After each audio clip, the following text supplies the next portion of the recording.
Hello friends, I am Melissa, and today I'm going to be showing you a little bit about hand tying a flannel quilt.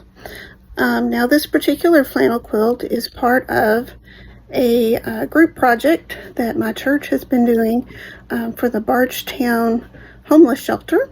Our goal was to make 8 flannel quilts for the men's shelter over the past 6 months. We are almost finished, and so the quilts that we've made, the pattern is the same for all 8 quilts. They are what I call a brick layer or brick wall. It is the easiest pattern because there are no seams to match up. All of your seams are going to fall misaligned on purpose because it's supposed to look like a brick wall.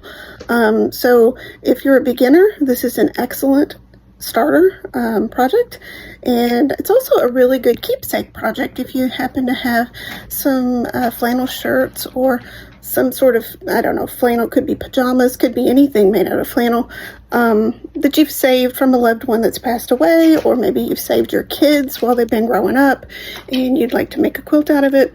This is a super easy project. I used, I believe they were 5-inch by 11-inch rectangles for mine, and then what you do is offset the beginning of every other row with a half block. And then so row 1, the half block would be at the beginning of the row. Row 2, the half block would be at the end of the row, and that gives you your offset of half of a brick at a time. You'll see what I'm talking about when I show you the pattern. Okay, so I'm going to pause it for now so that I can switch down and show you what I'm working on. Okay, so I'm back with the quilt project in hand, and I'll show you a photo of the entire quilt. I'll add it in. This is partially, let's see, this piece here was from a pair of pajama pants. Most of this particular fabric I purchased at Walmart or maybe Joann's or Michael's. Those are the 3 places I shopped for a lot of my fabric. I also shopped at Goodwill a lot. The backing on this quilt is actually a flannel sheet purchased from the Goodwill. I think it was $2.99. A lot less expensive than buying fabric by the yard. And then you'll notice my batting. That is not a typical batting. Okay, so number 1, this is a hand-tied quilt, so I'm not going to hand quilt it and I'm not going to machine quilt it.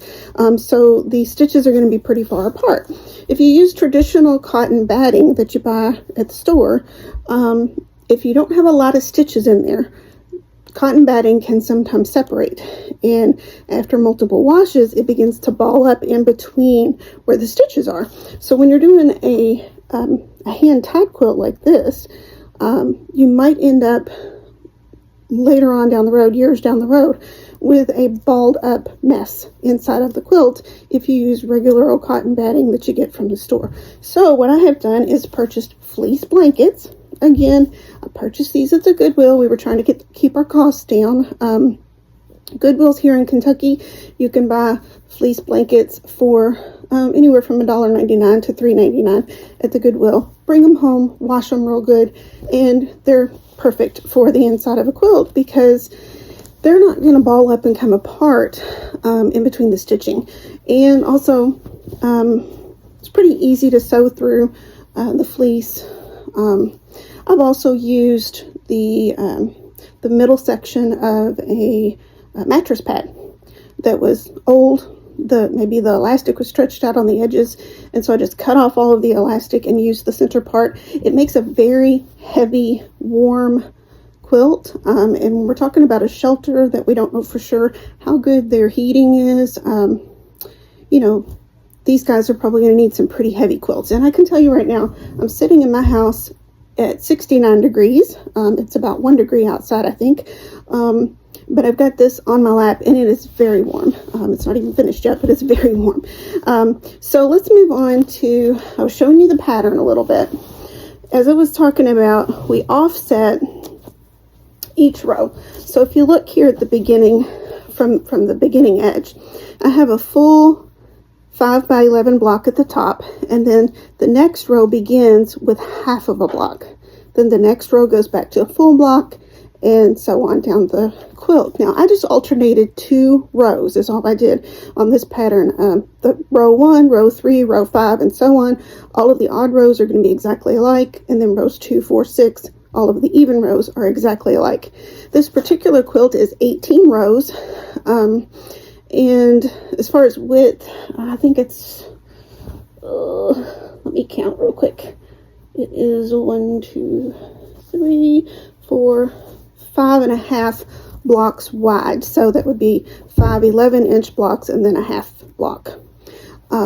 It's about the size of a twin size bed, which just so happens to be what they have at this particular homeless shelter that we're making these for. So if you look closely, you can see that I have already put in the threads. I'm using a kind of a silvery gray color. And this is DMC floss. I used all 6 strands of DMC floss. I'm going to try to get that a little bit closer so maybe you can see that that's just DMC floss. I did use all 6 strands. Some people like to split the strands and just use 3 strands. The thickness is really up to you. I want these to be really strong because I want this to last for a long time and be durable through a lot of washes.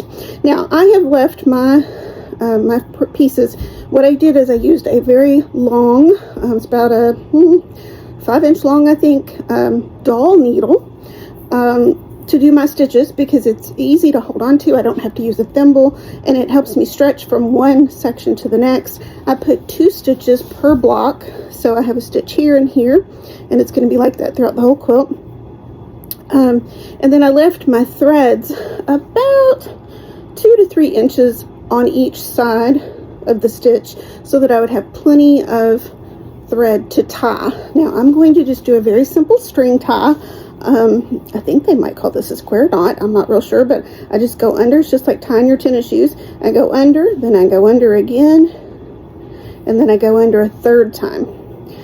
And some people only do this twice. I like to do it 3 times to make sure that that knot is really secure and it's not going to pull loose over time.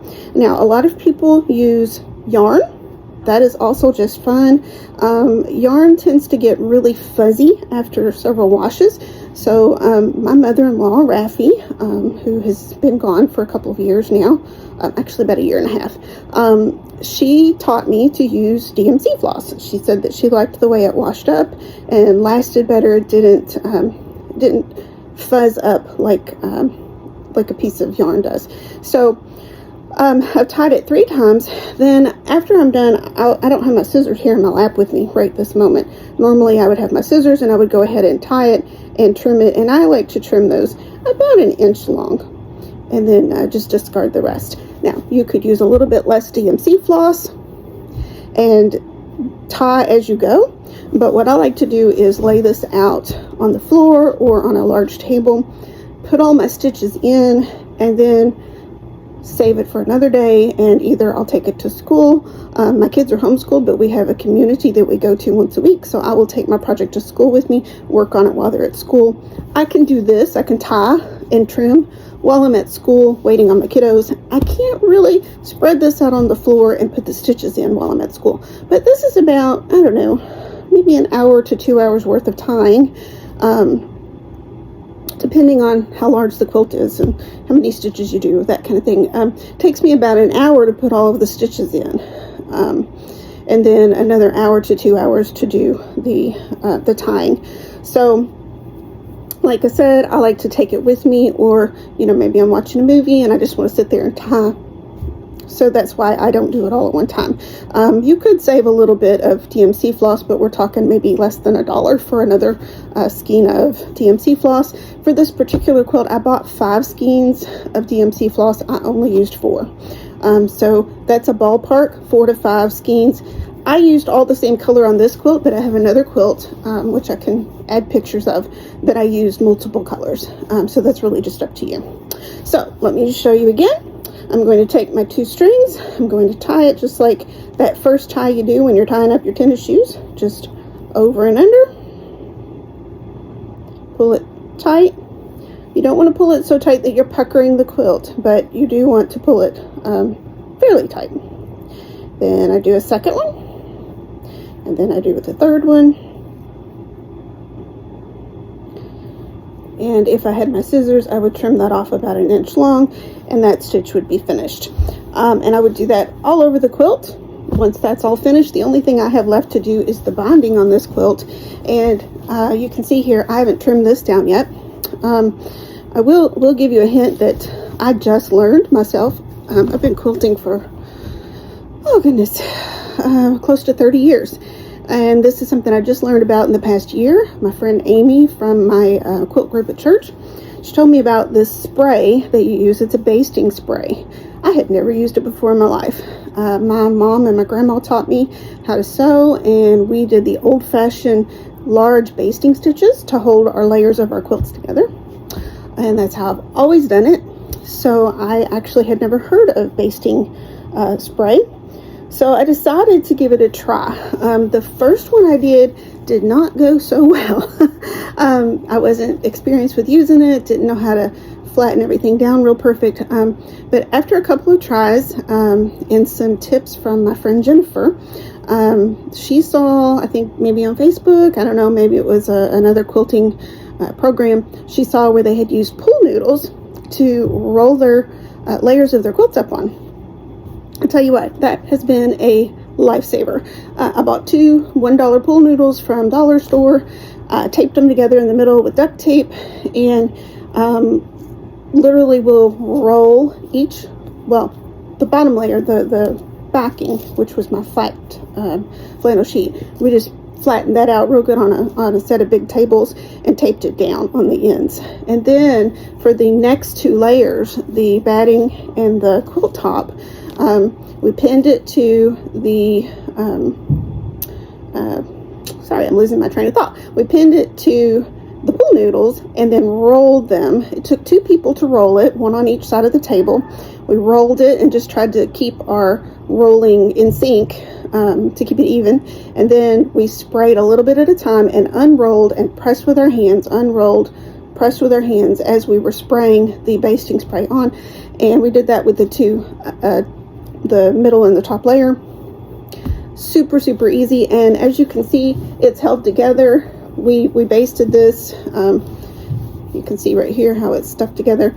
It's not like, it doesn't make it sticky to your needle. And it's held together through, I don't know, maybe a month since we spray basted it until now. Here I am working on it to put the stitches in. Now getting back to the binding. So I haven't trimmed this down yet. I wanted to show you the layers, and there's the layers real clear. Obviously I will trim my batting even with my quilt top. And then once I've trimmed the batting away with a pair of scissors, then I will go back around with my rotary cutter, a cutting board, and a straight edge, and I will cut approximately 2 inches. Sometimes if you have a little bit of a wave in your piecing, you may have to just kind of get the average of 2 inches. It may not turn out perfectly straight. I'm not a perfectionist, so sometimes my work isn't perfectly straight. But some people would take it apart and redo it if it wasn't. So that's just a difference in personalities. But anyway, I will cut the backing about 2 inches away from the edge of the quilt all the way around, and then I will use my sewing machine I'll do a fold 1 inch in and then another fold, which will bring it to the top of the quilt, and it will end about 1 inch away from the edge of the quilt, and I will take a stitch with my sewing machine right on the edge of that to make the binding. And hopefully I can show that after that's finished.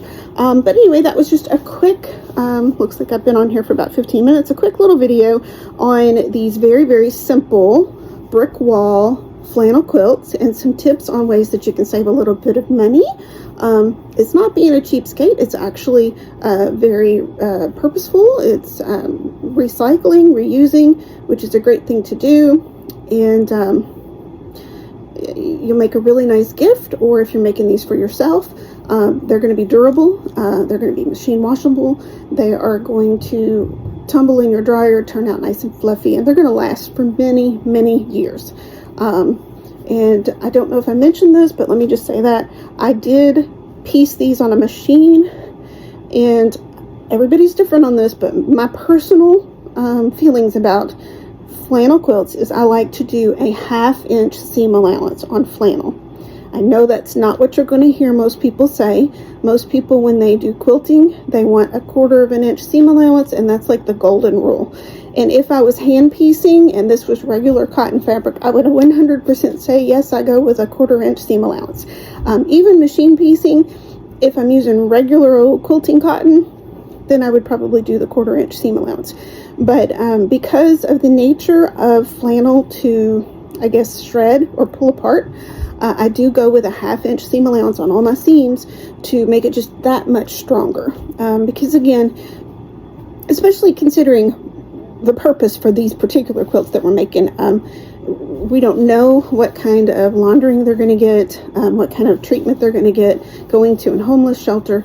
Now this particular shelter is a housing shelter for the homeless. It is not, it's not where they get different people every single day. These are the same 8 men will live at the shelter for up to 6 months while they are trying to be rehabilitated into the workforce, and help them to, I guess, establish finances so that they can move out and live on their own. So this is a little different than, it's not like the homeless shelters where, you know, just different people come every day, and it's not like that. They have a limited number of beds, and the same people stay there for an amount of time, up to 6 months. So I'm not sure that that really matters, but just kind of giving you a little more of an idea of who we're making these for. But anyway, again, this pattern, super easy, great for beginners, and I know I've repeated myself a lot. This is my very first video, so give me a little grace.